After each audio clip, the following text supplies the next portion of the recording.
Hey yo, it's your boy D5D's here, man. And you tapped in with the youngest in charge right now. Passive income with KJ. Doing it big. D5. Hex and drip, hex and drip. All a nigga need is some hex and drip. 1% a day, I be printing drip. When I get post chain, I'ma stick that shit. Hex and drip, hex and drip. All a nigga need is some hex and drip. 1% a day, I be printing drip. When I get post chain, I'ma stick that shit. 555, feel like Richard Hart. Forrest got a nigga eating off the main farm. In the pen with some pigs, in the pools with dogs. And I just got a call from the R2R. Yo, what's up, crypto fam? We're back with another video. Today, guys, I'm gonna be doing or like experimenting with a new type of video. And basically, I came across this video and I just had to share this with you guys. This from my boy Ron Gates. You know what I'm saying? Go check him out on YouTube. He puts out some good stuff. But so the name of this that we're gonna be checking out is Americans Pissed. White House just leaked a shocking announcement. Billions stolen SBA. So guys, you know what I'm saying? You guys know how it is. Old Sleepy Joe, Kamala Harris, you know? So, we're just gonna get right into it. Secret Service abruptly ends investigation. Mansions running in 2024, billions of dollars lost by the government. Guys, so this health crisis, it brought a lot of chaos in the business sector, from layoffs, bankruptcies. Many companies had to face facts that, recovery wasn't going to be easy. But what if there was... Because, like, you know what I'm saying, during lockdown and even after lockdown, companies just laid off millions upon millions of people. You know what I'm saying? The unemployment rate was crazy. Everybody was just laid off. And now, you know what I'm saying, companies is barely able to pay workers minimum wage. You know what I'm saying? They have problems paying workers minimum wage. So we got like all types of strikes and everything going on now. Because everybody's just sick and tired of it. You know what I'm saying? There's around $200 billion more for small businesses to use while all of this chaos was happening. Well, we're not going to find out, as the Small Business Administration, also known as the SBA, allegedly messed up that much money on different programs that were fraudulently taken during the pandemic. And so while the Biden administration's representative for the SBA didn't show up for the hearing on this investigation, we are seeing that the White House has been very, very busy, not with cash that they can provide to the American people, but with drugs being found over in the White House. And no, I'm not just talking about the recent find there, folks, because it looks as if someone or maybe a group of people have been having a lot of fun at the White House, as it's now come out that the Secret Service discovered small amounts of marijuana at the executive mansion last year. Not once, but twice, both in June and September 2022. Now, it's also been reported that no drugs in the White House. I'm saying, not only in the White House, but in the residential section of the White House, where the president and his family is supposed to live, right? It's supposed to be like the most secure place on earth. Yet they found drugs and don't know how I got there. Cocaine and weed. That's crazy. It's supposed to be the most secure place in the world. You guys find cocaine. So if you can sneak cocaine in there, what else is being snuck in there? You know what I'm saying? And like for the Secret Service to have just gave up investigating that fast, you know what I'm saying? Couldn't figure out in a week, and they're like, oh well, we're done. It's crazy. Arrests have been made as the weight of the marijuana confiscated did not meet the legal threshold for federal charges or DC misdemeanor. What the hell is that? You want to tell me where the hell we're...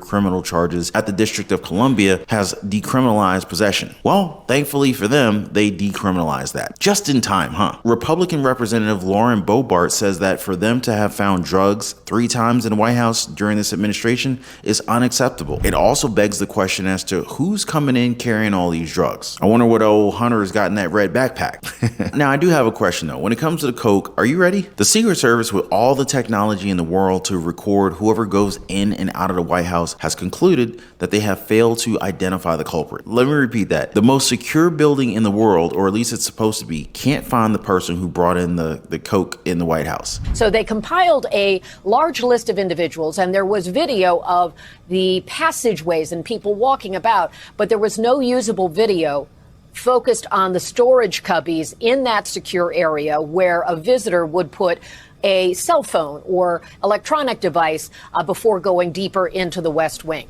So that means after about 10 days of looking at this, using 2 federal labs, including one at Fort Detrick, which checked to make certain this had no biological weapon-like substance. It was, in fact, cocaine. That was determined. And the FBI crime lab, which used sensitive and advanced fingerprinting technology. They were not able to come up with usable information. Unbelievable, guys. So what do you make of this? Because I'm really just dumbfounded, because a place with 24-hour security with millions of cameras in there, microphones and whatnot, Secret Service, CIA, FBI, they can't figure out who's coming in with the illegal drugs. I guess there is a difference between can't find and won't find, but I'll save that for another one. Now, on that note, former President Donald Trump has now thrown multiple barbs at Hunter Biden, accusing him of owning the coke that was found in the West Wing. Now, Hunter's lawyer has fired back at Trump and says that the former president should really kind of tone it down with his posts on Truth Social, as it could lead to someone really hurting the first son. Abe Lowell, Hunter's lawyer, likened the scenario to Nancy Pelosi's husband, Paul Pelosi, who was attacked with a hammer, which also begs the question, like, why didn't he have security? But anyway, and just to clear things up, there's footage of Pelosi opening the door and smiling for the police before the attack happened. You know what I think? If Hunter's legal team wants to shut Trump up once and for all, just have him do a public drug test. Prove to the former president that he's wrong right to his face, right? I mean, that would be a huge embarrassment for Trump. What do you guys think? Now, speaking of embarrassing, the Biden administration's head of the Small Business Administration, Isabella Casales Guzman, failed to show up before the House Small Business Committee due to a scheduling conflict. Members of the committee were disappointed because, Man, there wasn't no scheduling conflict.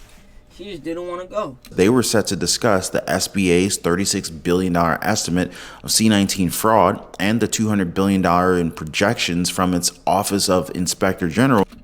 $36 billion in fraud.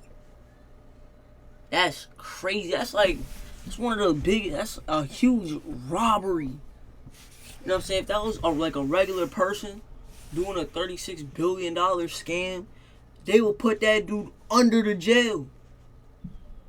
And she could just decide not to go to the hearing where they're going to discuss this $36 billion of fraud and then claim it was a scheduling conflict. Come on. Who's led by Hannibal Ware, who did show up for the hearing, by the way.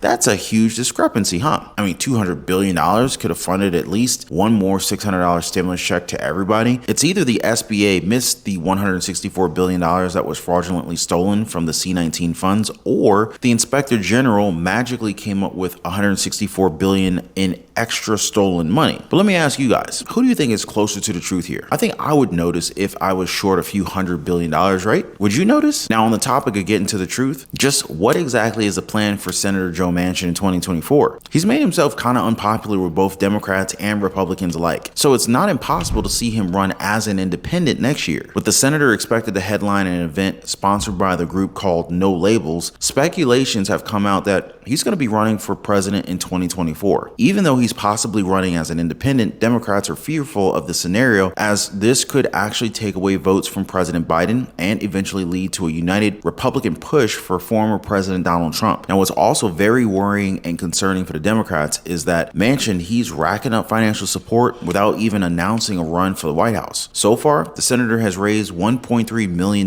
in the second fundraising quarter, which, by the way, is good news as he's outpacing his potential Republican opponents. Now, to add more fuel to the fire, the group No Labels, they're planning to form a plan wherein their representatives would have one Republican and one Democrat running for the president, as well as the vice president slots. It's not quite sure which of the two parties would actually hold the White House. But what do you guys think about that? Would a bipartisan government work for the United States, or would it just lead to more division? Now, I'm not sure if this next update is going to cause any division in the comment section down below, but let me ask you guys, what does climate czar John Kerry do for the American people? Now, this was the same question that Representative Brian Mast had for Kerry as he questioned him about the department's budget and personnel. Now, I'm not going to ask for every one of these, but I would love to know the names of the individuals that actually answer to you? Who are the ones that directly answer to you, so we can know a little bit about your office? And then we'll give this chart to somebody in your office, and maybe they can fill out the rest of the names while you're here answering questions for us. It would be very helpful.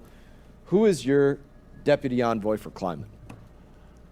I have 2 deputies, and they are well known. They're very experienced people, Rick Duke and Sue Biniaz. But I'm not going to go through all the names. Rick Duke and who? Mr. Chairman, Sue Biniaz, who's one of the most experienced negotiators in the world. Is Mr. Chairman, your let me just say to you, principal deputy? Mr. Chairman, I'm not going to fill them in here in this way because that would be a violation of our process within the State Department. You're not going to tell us who's I'm not working going in to your go office. through them by name because that is not the required process of the State Department. Do you guys think that he's right here? And why couldn't they just provide a list of names of whoever is in his team? And of course, if we're talking about our climate czar, the guy is leading the fight for climate change. We can't not talk about his flights on his private jet. So Kelly profusely refused that he even owned a private jet or even flown as much in one. But then when faced with the record that his family sold their private jet early this year as they were being seen as hypocritical, he changed his tune and said that the jet belonged to his wife. He then went on to say this. I have flown 5 times in the last 2.5 years on Millair, which you also fly on, Sure. and or some of you who travel fly on, 5 times. Otherwise, all of my trips are commercial Have you airlines. flown on a private jet in a personal or official capacity since you've taken this position? Possibly once.